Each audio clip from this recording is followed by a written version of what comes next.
Got a quick question for you. What keeps you and your friends together? What do you have in common? Maybe it's you like the same sports, maybe it's like same movies, or you like doing the same things like drama or art or things like that. What unifies you with your friends? Well, when you're thinking about that, transition that to this lesson question, where we're going to be answering the lesson question of how did the Tang and the Song dynasties unify China? So what were the aspects, or what did they do that brought their dynasties and their civilization and their country of China together? Our overarching goal today is to learn about Imperial China, but we need to break that down into three more manageable chunks. First, we need to explain how the Tang Dynasty unified China. And then moving on, secondly, we need to explain how the Song Dynasty unified China. And finally, lucky number 3, if you will, we need to describe the major contributions of the Tang and the Song dynasties. Also, to help us with these lesson goals, we need to make sure we have a strong grasp of our words to know. You have one academic or everyday word, and that's unify. And then you have 4 domain or lesson-specific words, and those are currency, jade, porcelain, and movable type. Remember, you can always look these words up in your glossary, and I definitely suggest you add those definitions to your e-notes, because they'll only help you succeed at answering your lesson question and achieve your lesson goals. Hey scholars, take a look at the lesson question, top of the screen. It says, how did the Tang and the Song dynasties unify China? Well, in order to answer that question, the first part of this lesson is going to look at the Tang dynasty.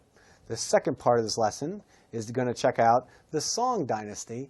And the third part of this lesson is going to look at the achievements of both of those dynasties.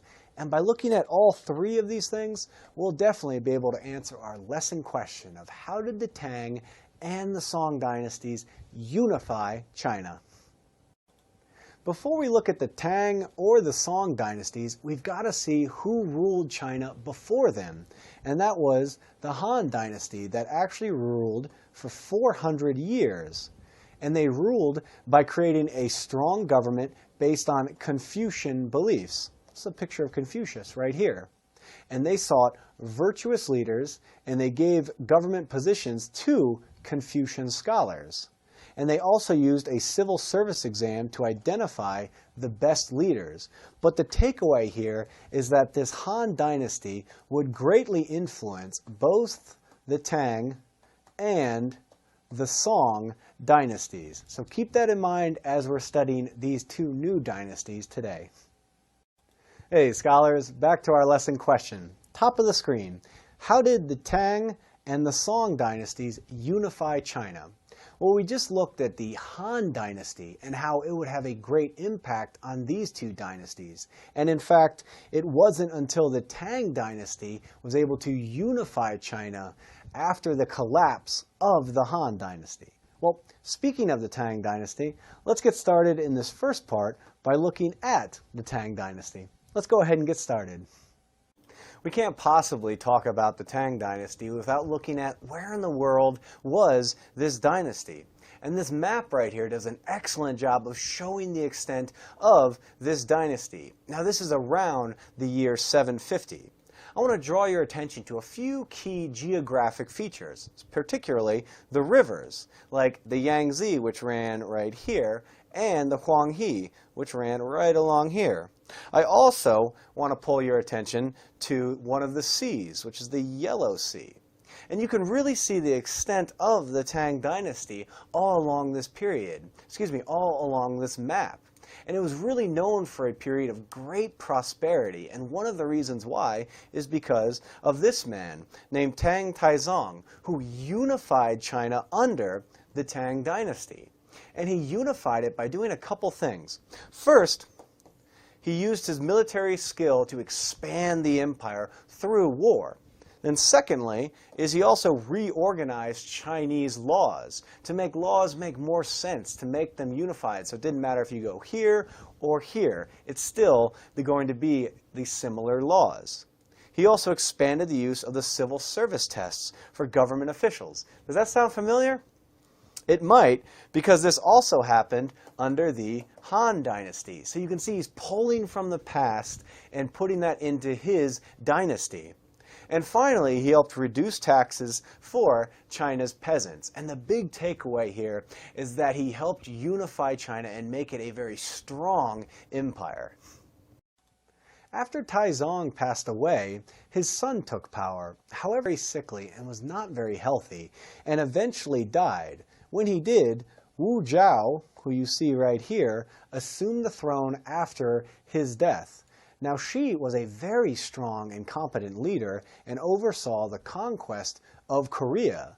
And with that, she won the respect for her ability to lead the government. She also won the respect of the peasants who looked up to her and saw her as a kind and a fair leader.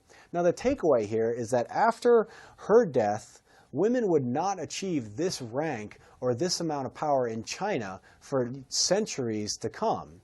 Well, eventually, there was the fall of the Tang Dynasty, and this happened for a number of reasons. The most important one is that they had difficulty governing their large empire. Recall, their empire was enormous. Let's just say this is the empire. And if this is the city, well, the empire is surrounded by other kingdoms.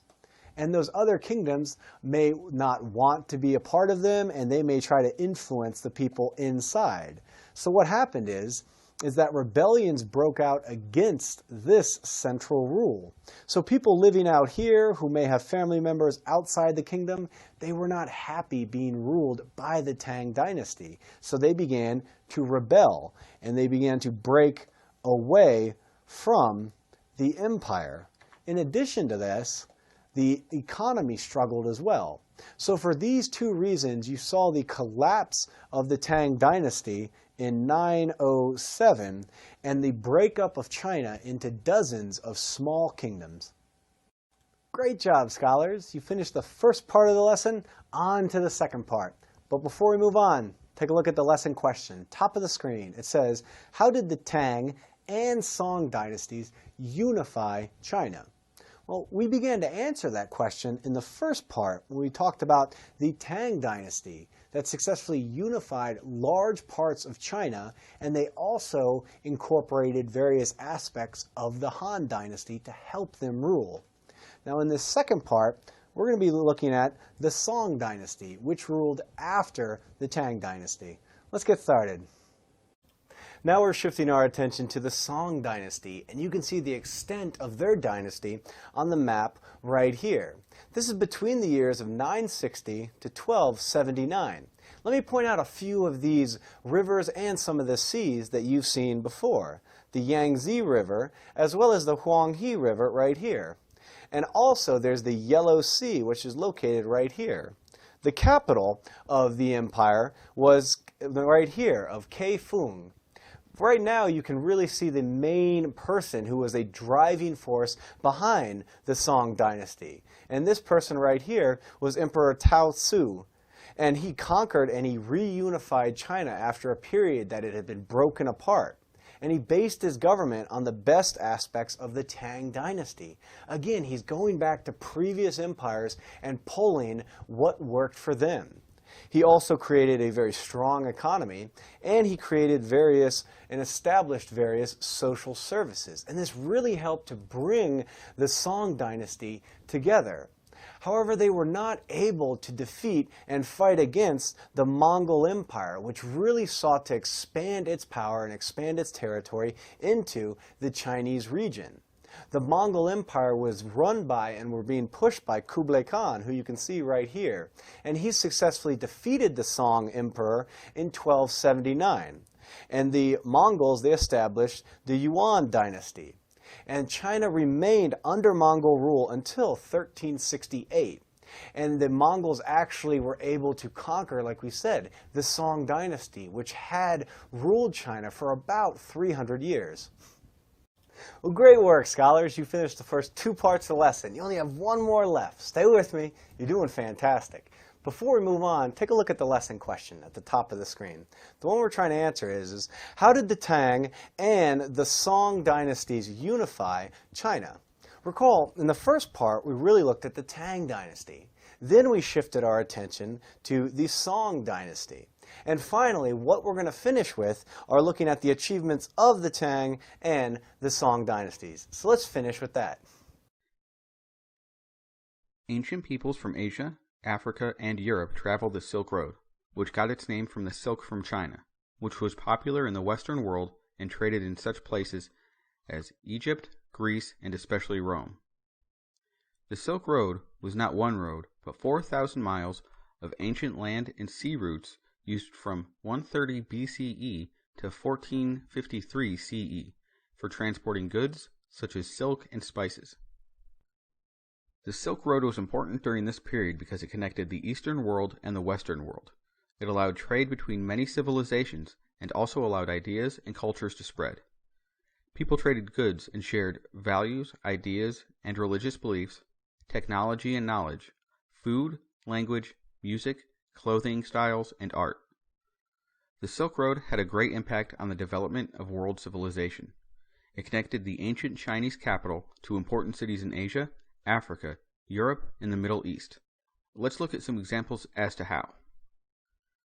Tang and Song advances in math, science, and technology spread across Asia to the Muslim world and to Europe as a result of trade. Gunpowder was discovered near the end of the Tang Dynasty and at the start of the Song Dynasty. It was first used for fireworks, then for weapons, and then spread to the West within 300 years. Movable type was invented during the Song Dynasty, but it soon spread to Korea and Japan. The Korean version is shown here. Movable type also developed independently in Europe. The magnetic compass was another Song invention. It helped China become a sea-going power, and would eventually spread to Asia and then Europe. These innovations would gradually spread with trade and make their way across Asia and into Europe. The Tang culture was especially influential in other places. During the Tang Dynasty, art and culture in China experienced a golden age. Poetry, sculpture, painting, dance, and music all flourished during this time. Jan Lieben, who was a politician, is better remembered as a painter for his many works for art, including this one of Tang Emperor Sui Wendi. Chinese artists were influenced by foreign cultures brought by Arab and Persian leaders. But the Chinese art influenced Japanese society in several ways. For example, Japanese artists adopted artistic methods and styles including painting methods, imported instruments and costumes, reproduced music, much of which survives today, even though the songs no longer survive in China. To give you an example, let's take a closer look at this painting of Emperor Sui Wendi. Here is the painting of Sui Wendi from Tang, China. The emperor and his attendants are wearing the round collar pao commonly worn by the ruling class in China. Because of travel and trade between China and Japan, the clothing style made its way to Japan, as did the painting style of the Tang.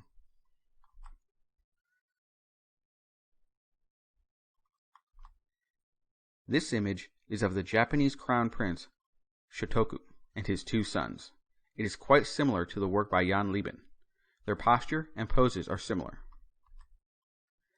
Both rulers are flanked by two other individuals. The way they have positioned their hands and their clothing are similar, and finally, both are wearing a round collar called a pao. This example shows us how Tang art influenced Japanese art and society. A timeline is a great graphic representation of what we've been talking about, and this one shows the Tang and the Song dynasties, where you can see the Tang Dynasty here. It was followed by the Song Dynasty, which finally collapsed with the invasion of Kublai Khan and the Mongols. But remember, I don't want you to live in a historical bubble. During this time period, other things were happening in the world. For example, Muhammad died in 632, and Constantinople fell to the Ottoman Turks in 1453.